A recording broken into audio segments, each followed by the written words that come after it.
is experiencing ostensible stability at the moment. However, its European neighbours are not. Russia's ongoing invasion in Ukraine is threatening to spill out into the neighbouring regions, despite a potential ceasefire proposal suggested by Ukrainian President Vladimir Zelensky, while Georgia's pro-Russian Georgian Dream Party is pushing its capital Tbilisi to the brink with suggestions that it would halt its EU accession bid. And in Hungary, a fresh-faced populist pundit, Peter Magyar, says that he will take on the President Viktor Orban at the 2026 presidential elections. But is this a good thing for Brussels and for Budapest? And what does this all mean for Poland? To dissect this and more, we have political strategist, entrepreneur and research associate of the Wilfred Martin Centre for European Studies, Garvan Walshe, in the studio. Hello. Hello. Thank you for having me. No worries. Thank you for coming on. So news broke a couple of days ago that the Ukrainian President Volodymyr Zelensky had an idea to kind of end the 3 years of fighting mounted by Moscow. And the deal was that NATO accept Kyiv's long-held bid to join the military alliance, but that it would only have the NATO protection for the territories it currently held and not for the annexed territories that Moscow has claimed. Is this viable? Will this work? I mean, this is the idea based on West Germany's attitude to East Germany in the Cold War. At that time, democratic Germany didn't control all of former German territory. East Germany was still under Soviet control, and there were Soviet troops there.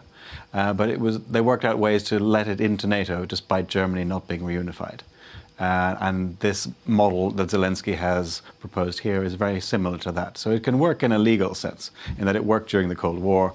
We had NATO troops in West Germany. The Soviets didn't attack. There were even other arrangements to do with the Berlin Corridor and West Berlin as well. But it's workable technically. Whether it's workable politically is another matter.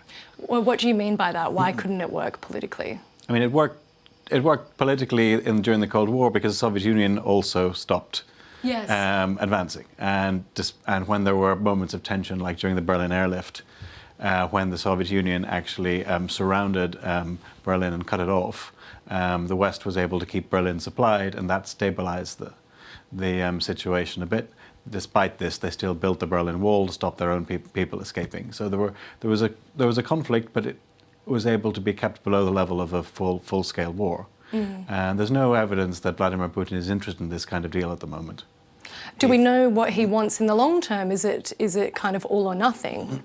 Well, he wants as much as he can get. And at the moment, he thinks he can get quite a lot because he sees Western resolve weakening. He sees Trump being, at very best, extremely ambiguous about whether he would support Ukraine. He sees Trump seeking to appoint an unqualified alcoholic to run the Defense Department, and a very strange figure to be head of national intelligence. So if I was looking at the Kremlin, I think this might be a good time to press my advantage, while America is dealing with its internal difficulties.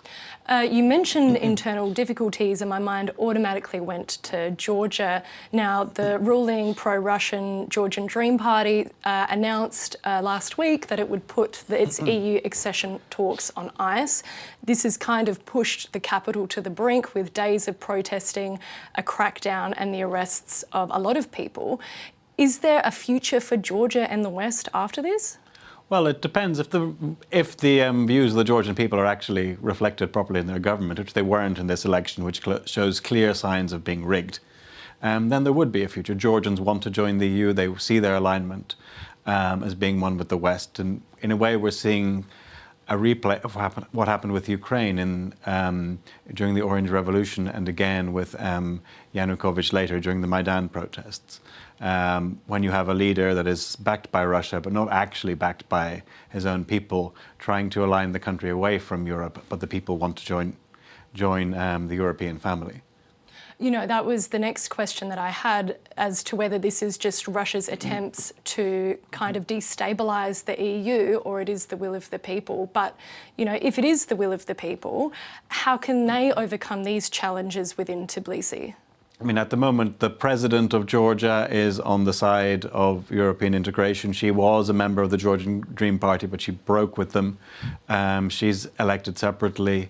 The parliamentary majority, because of the election rigging, ended up being on the side of the Georgian Dream, and that's why the Georgian Dream are able to control the security forces.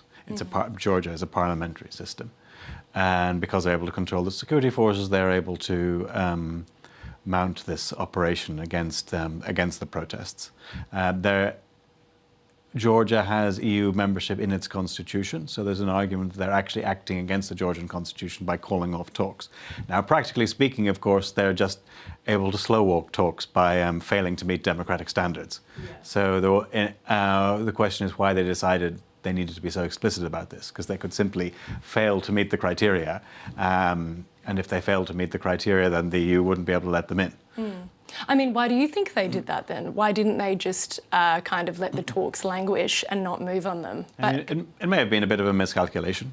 Maybe they thought that the reaction to their initial election rigging was so weak that they could get away with this. It is one of the questions, why Georgians have taken 2 or 3 weeks to really mount these protests rather than doing so straight after the elections. Perhaps many people were distracted by all the other elections in the region. They weren't thinking. Georgians were a bit shell-shocked by what happened. But now that the Georgian Dream parliamentary regime has tried to push things by explicitly ruling out European accession, people have decided to rise up and oppose them. I guess, what is their recourse? Do they have to wait another couple of years for another parliamentary election? What can they do? I think we're into extra parliamentary action again. I mean, Georgia had its Rose Revolution back in 2000. I think it was 2004 when they then Saakashvili was the leader of that, and he became president of Georgia in a democratic process after that happened. But so they have a tradition of removing unconstitutional governments in revolutions. They have a tradition of street protests and other activism. There's certainly protests not just in Tbilisi but also in many other Georgian cities, and this is pressing the security forces hard. The president, after all, is still on the Georgian on the overall with public opinion. So there's a extra parliamentary conflict going on, and we'll have to see whether the protesters manage to somehow put enough pressure on the Georgian parliament to accept, at least officially, that it should start returning to European negotiations. They also need to think about, should they actually do a rerun of the election like happened in Romania? Yes. Because the skullduggery was so serious. That would be a demand from a protest movement. I mean, it's not their first demand, obviously, but it would be an important demand if you wanted the Georgian system to stabilize itself again. Yeah. Speaking of opposition, northwest in Hungary, we've got Peter Magyar, who's presented himself as quite a successful and popular opposition leader. He's polling very well, and he says that he wants to take on Viktor Orban at the 2026 presidential election. We saw various parliamentary election. Parliamentary election? Yeah, you might want to just redo that one. I'll do that one again. So speaking of opposition, we'll head northwest and we'll look at Hungary, where the opposition figure Peter Magyar has presented himself as a very popular opposition figure. He says that he will take Viktor Orban to the polls at the 2026 parliamentary elections. And with various banks reporting in the middle of the year Budapest's sluggish economic figures, many have been left wondering whether Magyar is the balm that's going to fix the country's GDP. What do you think? Is he the solution to the problem? Well, Hungary's economic reputation has been suffering because people see the country as increasingly corrupt. They see the rule of law is very insecure after Orban's increasing accretion of powers, and this is making foreign investors nervous. They used to have a deal with them where major foreign investors were treated quite nicely. Smaller companies might get into trouble with the authorities, but the big ones were left alone. But since the EU money has started running out, Orban's needed to find money for his patronage machine elsewhere, and larger foreign investors have started to suffer. This has affected the investment climate in Hungary. A second problem is there's been a lot of skilled emigration from people who don't like Orban's style of governing, and this means talent is harder to get, and companies choose to set up elsewhere. All these things are putting pressure on the Hungarian economy. Inflation is extremely high. There's significant currency risk. The forint has depreciated significantly. In order to try and prevent that getting too bad, the government has had to raise interest rates, or the central bank rather has had to raise interest rates because Hungary is not in the euro. And this is also putting pressure on the Hungarian economy. Now, Orban has been trying to get investment from other countries such as China to balance things up, but there are important battery investments that he's trying to organize, but these are also proving quite unpopular in Hungary. So there are a lot of issues here that Peter Magyar can exploit. He is ex-Fidesz. He used to be in Orban's party, and he broke with them in relation to a paedophile scandal involving his ex-wife as justice minister. She was one of the two people who signed off on a pardon for someone who was protecting a paedophile. This caused a scandal. Both Judith Varga, the justice minister, and Katalin Novak, the president, had to resign. And although Peter Magyar's ex-wife, he seems to be, this seems to have triggered him into organizing an opposition movement. He's unusual among Hungarian opposition leaders in that he doesn't come from the traditional opposition circle. So he's able to win votes from people who are also traditionally suspicious of the opposition. The traditional opposition. And do we know whether he wants to make inroads with the EU and change the direction for Hungary? At the moment, it's not clear what he really wants to do. I think it's clear that he wants to win. He's a good politician. He did say he would consider allowing the European Public Prosecutor's Office to investigate cases in Hungary, which it's currently not allowed to do. Hungary is an opt-out from the EPPO. That would be significant because it would be a way to unearth some of the serious corruption of the Orban era without trying to involve a corrupt Hungarian prosecutor system in the process. The judiciary in Hungary is by and large still reasonably solid, but there's a minor scandal involving the Hungarian president of the Judicial Council at the moment, who may have to resign. But the prosecutor's service is one of the ones that has been captured by the regime. So if a corruption case involves a Fidesz-affiliated person, it tends to get dropped, and if it involves a non-Fidesz-affiliated person, they tend to continue it. I see. So this obviously turbulent times in Budapest. Could it also be alleviated with the new incoming Donald Trump presidency in the US? We know that Viktor Orban and Trump have been allies in the past. Could any of his policies kind of help the economic situation for Hungary? Orban obviously hopes that a better relationship with Trump will improve his diplomatic standing and improve his standing within the EU. It's just that doesn't mean that American companies are going to necessarily invest in Hungary. It's not a country that's massively on the American radar. I see. Finally, Poland will take up the rotating EU presidency as of the 1st of January.